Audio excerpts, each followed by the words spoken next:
Alright guys, welcome back to Mr. Post Frame. Today we are going to do a really detailed video on how we mark out our purlins before we put them on the roof.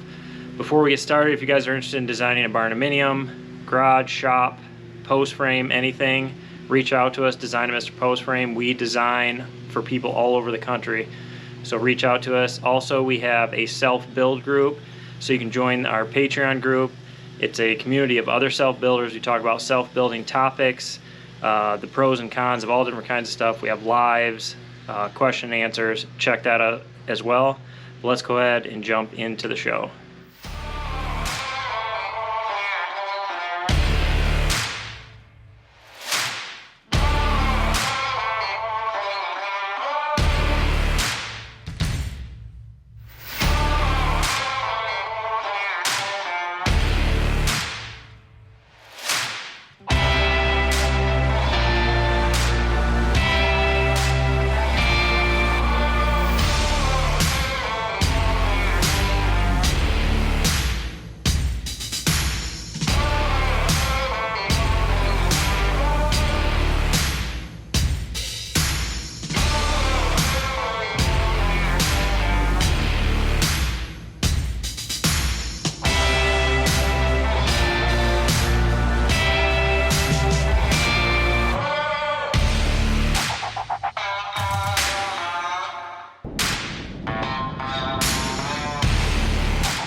Alright, so I just laid out my Purlin template. So I like to get my make a set of Purlins and then use those as templates to make all the others. So you can do that basically at any point after you get your columns and your walls laid out. Our walls aren't up, but the bottoms of the columns are where they're going to be. So if you think about that, wherever those are, the top of the column should match. So what I've started doing is laying my templates out, marking them, and then using those for templates. So I'm going to show you how I do that. On our end bays, we use 20-foot purlins, and then any bays that overlap in the middle, we use 18. So we'll just start at the front of this building, and we'll show you how we make them all the way across. So to start out, we have to start out, since our post spacing is 8 foot on center and we have an overhang, we have to use a 20-foot board to get the length that we need. So the first thing I'm going to do is I'm going to mark my overhang location, so I know where to start or set my first purlin. This building has an 18-inch overhang, so I'm going to mark this at 16.5 inches. That I'm going to strike a line, and that line right there is going to be the edge of my column, and then this will stick out 16.5 inches, and then when I attach my fascia board, I will be at my 18-inch overhang. So that's the first step that I have to do. Now I can go ahead and line this up with my string line in this case, because I don't have the walls up, and we can mark this. So in order to do that, I got to put my string line back up. Or actually it is up, isn't it? Okay, got it. So we'll go ahead and set this up here and mark the rest of it out.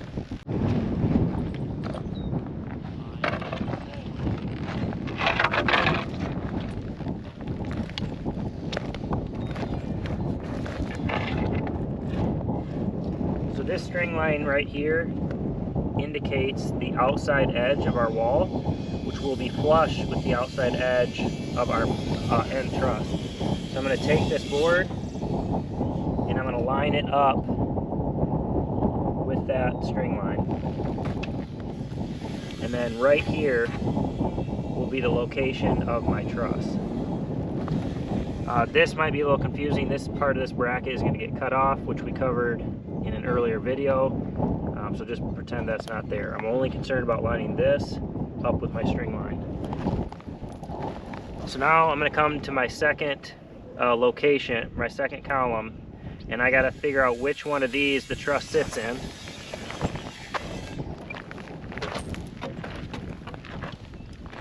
So if you go up here, I know it's the second 2x6 from this side is where my truss is going to sit.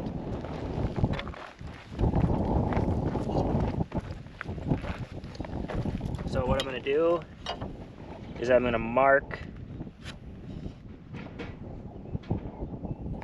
that location right there, and then that's where my purlin nail or screw is going to go down. So now I have these marks. When I'm putting this up on the roof, all I have to do is line these up with my truss, and then I know it's going to be straight. So I'm going to tack this in place so it doesn't move, and then I'll go on to the next one.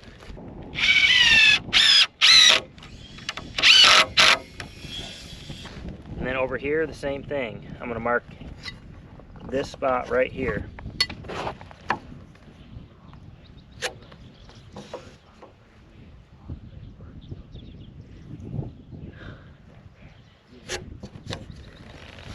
All right, now I have this mark, and so now I'm at the end of my first purlin, and I'm going to have an overlap right here. So I want a minimum of a 1 foot overlap. This is a 20-foot board, and I couldn't have made this work with an 18-foot board because I wouldn't have the foot of overlap. So I'm just going to measure 1 foot and mark it, and then I'll cut this off. You don't necessarily have to cut this off. You could leave this whole thing as an overlap, but I like to cut it off, and then I can use these 2x4s for blocking or whatever else. So I'm just going to put a line there, and I'm going to put cut. So when the guys make these, actually I'll probably end up cutting this off for them so they don't miss that, but I only need 1 foot of overlap. So now I'm going to tack this one in place.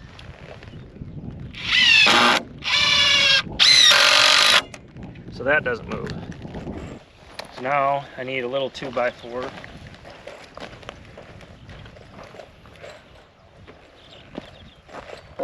Set there. Now this is my 18 foot, so I'm going to put a 1 foot mark on it.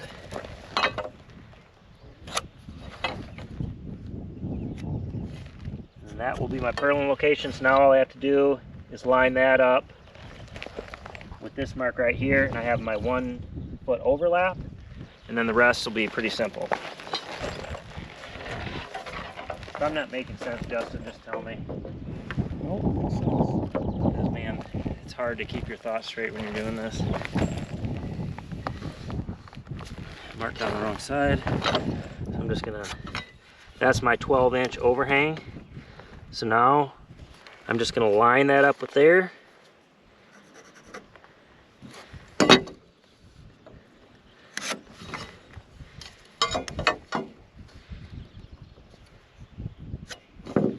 There's my next one right there.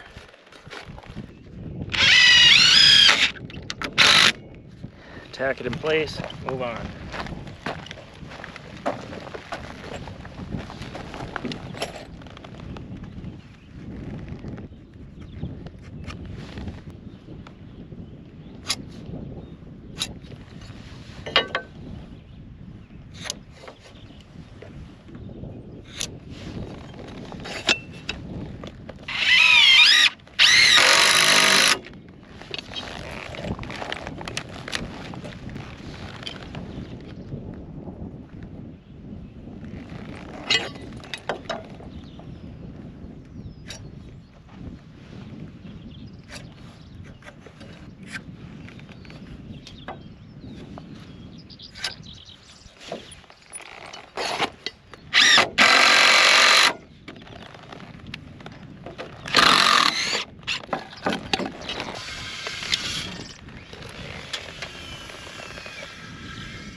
There.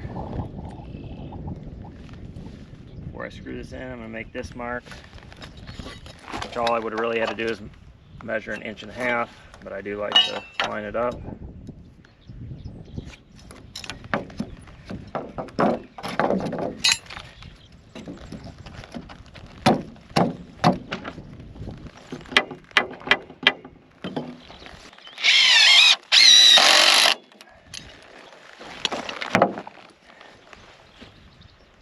We're gonna do this all the way down.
And then on this last one, what I'm going to do is I'm going to mark my overhang, line it up with my string line, and then I'll just mark this over and cut off what I don't need on this end. Did I do 16.5 down there? I did, didn't I? Yep.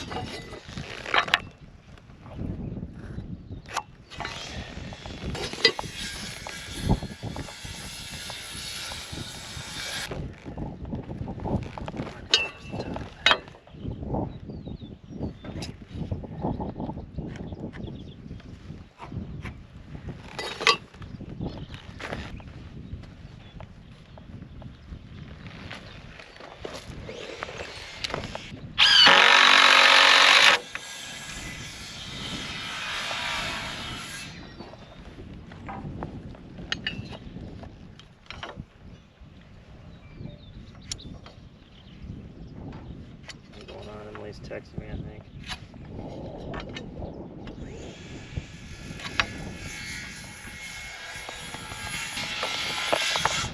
So now I just have to mark this one, and then we will be good to go.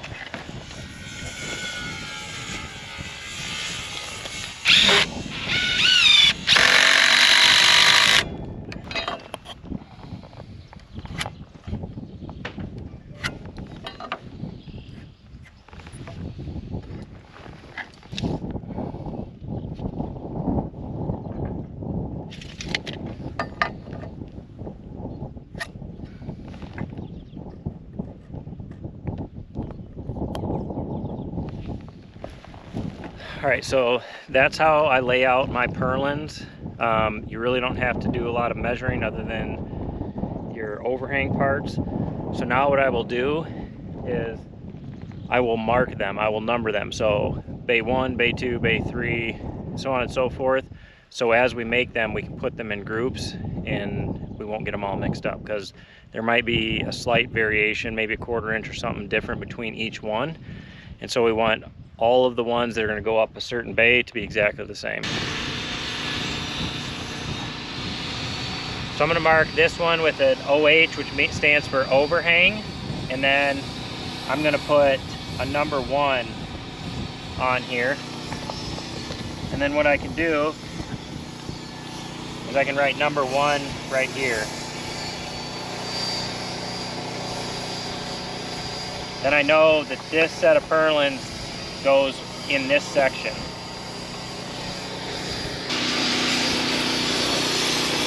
I'm gonna write number 2 and 2, and then I'm going to put an arrow, and that's west, so I'm gonna put west. So I know that that faces west.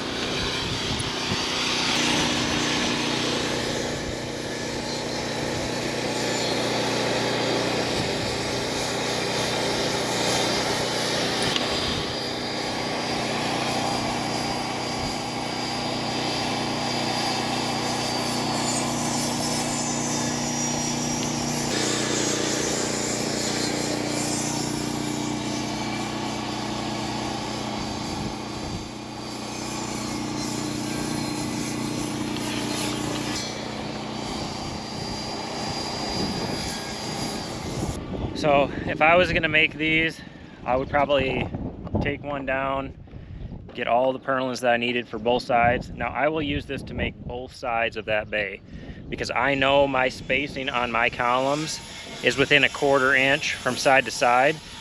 So I know I'm not gonna have any issues. If you somehow get your columns messed up and you're 1 inch off or something, you're probably going to have to adjust your purlins. That's why I take so much time in making sure that my layout with my columns and brackets is as perfect as possible, because then I can just make all of my purlins in one bay at a time and there's not a whole lot of messing around. So I will leave these up for the guys so they can see where they go and what they have to do, and then they can figure out how they want to gang cut them or just cut them individually, whatever the case is. All right, so once we have our templates made, we will get the number of purlins that we need for each bay, and we will gang cut them, mark them, all that good stuff. So we will set them on usually some sawhorses.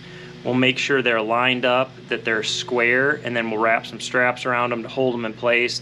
That way we can just use a saw and cut all of them off at the same length if we need to. Sometimes we need to cut some off the purlins depending on what the overhang is or what our overlaps are, all that kind of good stuff. We also like to get them strapped together for when we mark them, so we can just strike a line all the way across them. We would know they're not moving. So we'll use straps for that. And then you can use like a drywall square if you want, chalk line, whatever the case may be, to mark them and strike your line for cutting. One thing that this building doesn't have that you might encounter is if you have a garage door or larger opening on a sidewall. If that's the case, you can still attach your template purlin to the side, but you might have to go up to the top of the columns to measure for where you have a truss landing in the middle of that door opening, because you're not going to have a column coming all the way down to the bottom of the garage door opening to mark it. So that's one way to do that, or you can run your template across the top of the columns if you want to do it that way as well. That's going to be a wrap on today's video. Hopefully that will help somebody mark out and prepare your purlins. I found this is a really easy, efficient way for our guys to do it. It's minimal measuring. You literally just have to line them up and transfer the marks from your column to your template. So hopefully this is helpful. As always, we appreciate you guys watching. If you haven't already, hit that subscribe button, share us with your friends, and we will catch you on the next video.